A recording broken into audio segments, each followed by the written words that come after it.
Бір күні түлкі орманда жүріп, аштықтан шаршап тамақ іздеді. Сол кезде ол әдемі аққуды көл жағасында көрді. Аққу қанаттарын жайып, суға әдемі шағылысып тұрды, ал түлкі оны қызықтай қарап қалды. Түлкі аққуға мейірлі сөйлеп, оны үйіне шақырды. Аққу кішкене қорқып тұрды, бірақ түлкінің мейірімділігіне сеніп, оның үйіне баруға келісті. Үйде олар дастархан басына отырды. Түлкі тамақты бөліспеді, ал аққу сабырмен қарап отырды. Аққу тапқырлықпен тамақты алып, түлкіні алдады.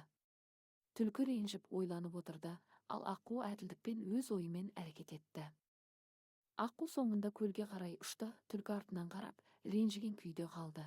Бұл оқиға бізге ақыл, парасат пен тапқырлық, сенім мен сабырдың, өз жолыңды дұрыс сақтау сияқты маңызды қасиеттерді үйретеді. Аққу кішкентай болса да, дұрыс шешім қабылдап, әділдік пен батылдық көрсетті. Ал түлкі өз эмоциясын сезсе де, аққуға еш кедергі жасай алмады. Сау болыңдар, балалар.